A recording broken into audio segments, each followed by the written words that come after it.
In Chapter 7, we've been looking at quadratic equations, and now we'd like to transfer and look at quadratic functions and their graphs. So it's our first look at that. We're addressing standard number 8, just the portion in red where we graph quadratic equations. Also, standard number 9, students need to demonstrate and explain the effect that changing a coefficient has on the graph of quadratic functions. So students can determine how a graph of a parabola changes as a, b, and c vary in this equation, y equals a, x minus b quantity squared plus c. Now that's the way the state standard states it, but you'll notice that most textbooks, and myself included, will not refer to this number in parentheses as b, and this number behind the parentheses as c. We'll refer to them as h and k.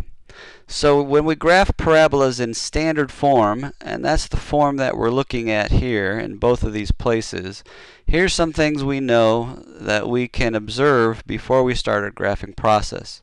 First of all, if this coefficient a is greater than 0, translation meaning positive, then our parabola is a U shape that opens up. If a is negative, it's a U shape that opens down. Now you may say, well, what if it's equal to 0? Well, if it's equal to 0, we do not have a parabola, we have a straight line. So when it's a positive number, parabola opens up. Negative number, parabola opens down. Now let's look at the absolute value of that. If the absolute value of that same number is equal to 1, we say that's a parabola of normal width.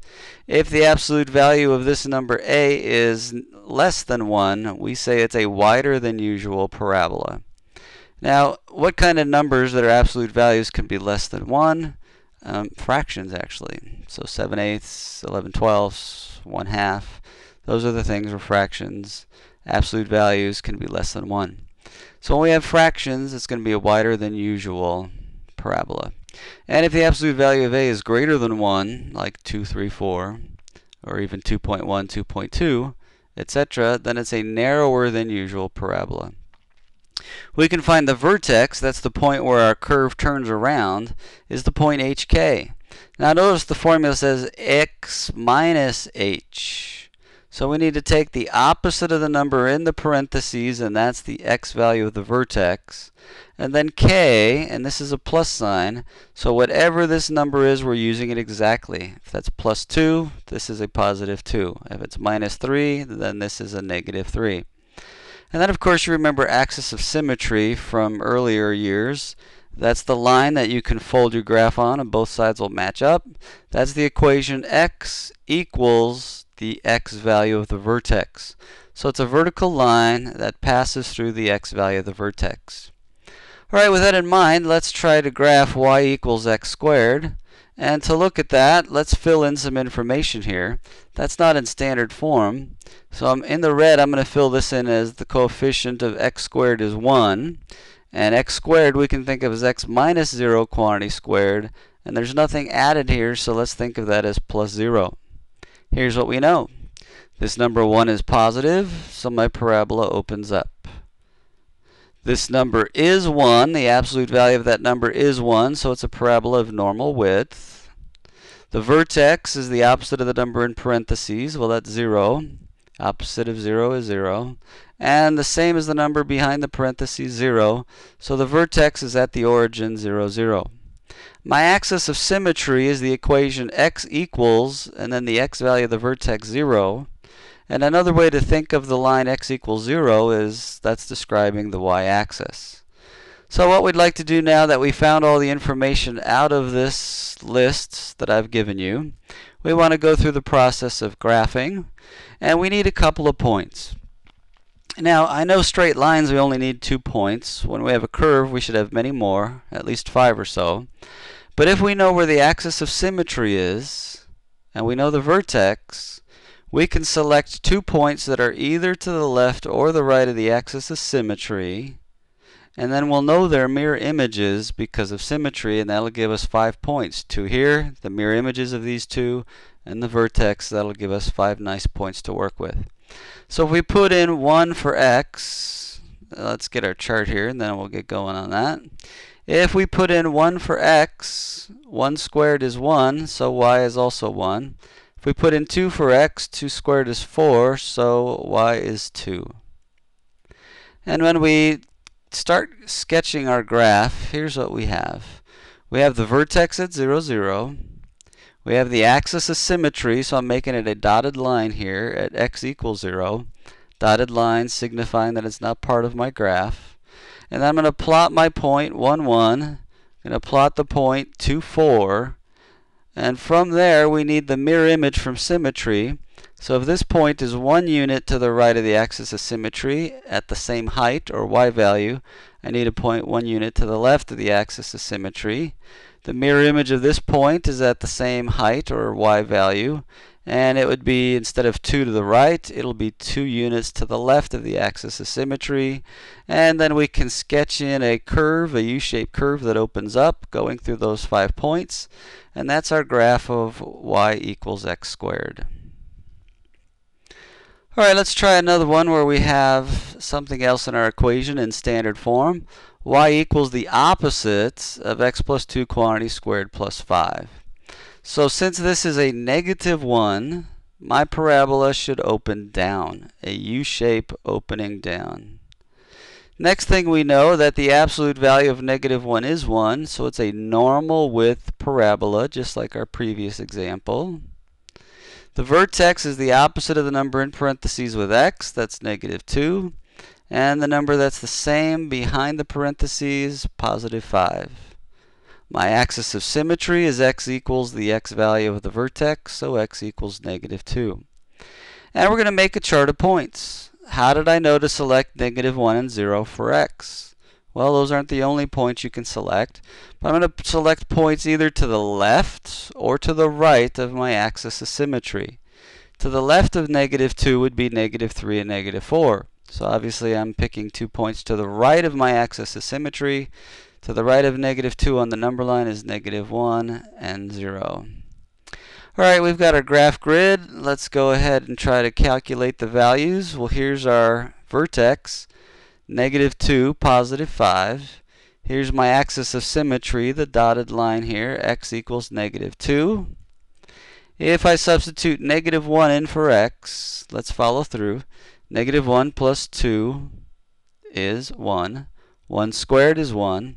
1 times negative 1 is negative 1. Negative 1 plus 5 is positive 4. And there's my point, negative 1, positive 4. Alright, let's substitute in 0, see what we get. 0 plus 2 is 2. 2 squared is 4. 4 times negative 1 is negative 4.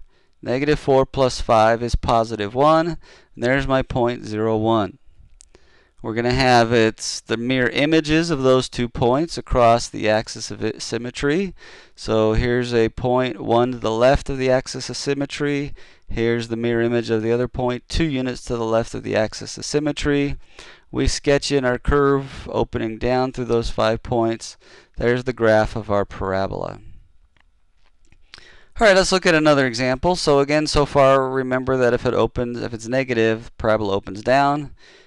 And example, the first one and example 2, when it's positive, it's going to open up. So let's take a look at graphing this next one. Get our graph grid ready. Let's find out all the information. Since this is positive, graph is going to open up. Since the absolute value of 2 is larger than 1, my parabola is going to be narrower than usual. My vertex is going to be negative 1, negative 6. We take the opposite of the number in parentheses and do not change the number outside the parentheses. My equation for my axis of symmetry is x equals the x value from the vertex. So with that in mind, here is my vertex, negative 1, negative 6. My axis of symmetry, I'm using a blue dotted line, is a vertical line going through that point. Let's select a couple points either to the left or to the right of the axis. If I go to the right, I'll find x values of 0 and 1. Let's substitute those in. 0 plus 1 is 1. 1 squared is 1. 1 times 2 is 2. 2 minus 6 is negative 4. So let's plot the point 0, negative 4, which is located right there. When I put in 1, 1 plus 1 is 2. 2 squared is 4. 4 times 2 is 8. 8 minus 6 is 2. And we plot the point 1, 2. There's my other point that we've calculated. We of course now want their mirror images across the axis of symmetry, their reflections across the axis of symmetry. And we can connect our parabola, and you might see what we mean by narrower. The further we get out here, the closer the opening distances between these two. So from my first point to my next point, I've got to jump up fairly high to get the next point in line for that graph. So there's a parabola that's a little bit narrower than usual. All right, well, here's the general standard form of a parabola, y equals a, x minus h quantity squared plus k. And we know a few things about the line, we just don't know its equation. We know the vertex is 1, negative 2. We know it goes through the point 3, 6. How can we go backwards and find the equation? Well, let's start by substituting in the x value from my vertex 1, the y value from my vertex negative 2. Simplify that. From there, we have another point, 3, 6, 3 being the x value, 6 being the y value, so let me substitute in from there. And when we simplify that, 3 minus 1 is 2, 2 squared is 4. Add 2 to both sides. We know that 8 is equal to 4a. Divide both sides by 4. We know that a equals 2. And substituting back in, if a is 2, and the vertex then is x minus 1 quantity squared minus 2. So again, h and k represented the vertex. So what we did is substitute right away those points in. When we got our equation, then we substituted a point in for x and y into my equation, found out what a is, then we'll substitute a and my vertex back in to get my formula. Alright, now I want to graphically demonstrate what we have in a parabola. So let's take a look at this. This is NewCalc Graphing Calculator. So we have y equals some number times x minus 0 quantity squared plus 0. As we change this number, let me change this number back to 1. And n, this number right here, is going to represent 1. There's our normal width parabola. If I change n, according to the scale down here at the bottom, to 2, you can see that the parabola is getting narrower. If we change it to 3, it's getting narrower yet. To 4, narrower yet. 5, narrower yet. 6, narrower. 7, even more narrow. 8, even more narrow. So we can see one thing about this number n, that if its absolute value is larger than 1, we get a narrower parabola. Now, by the way, let me slide this all the way over to 0. If we went to 0, you'll see that we don't have a parabola anymore. We have a straight line. Now, let me fill it in and make this 1 and graph that. And if I put in 0 for n, I get a nice horizontal straight line. So n, this number a, which we were talking about, cannot be 0. If it's 1, there's our parabola of normal width. Now let me make this number, which I'm calling n, negative, and then graph that. And you can see then that a parabola where we have a is negative opens down. And the same thing goes true when the absolute value is larger than 1. It gets narrower as we go from 1 to 2 to 3 to 4 to 5 to 6 to 7 and 8. So this number, which we're calling a, refers to how narrow or wide my graph is and whether it opens up or whether it opens down. A couple of things we need to take care of there. Alright, well, let's make that 1 for now, and let's get the program to cooperate, because it's not. So y equals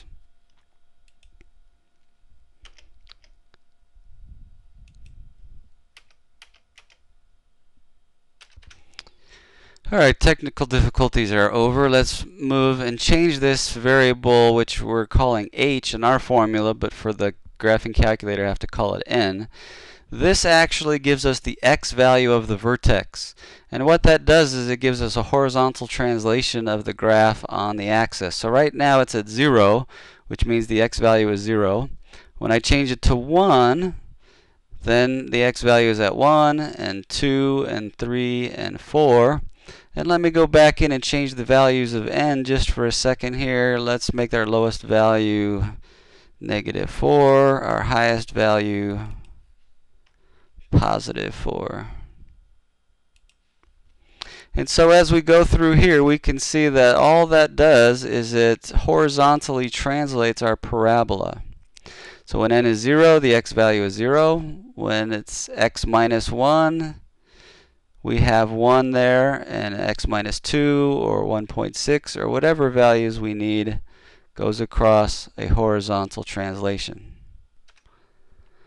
So again, horizontally translating x minus 1, x minus 2, x minus 3, x minus 4.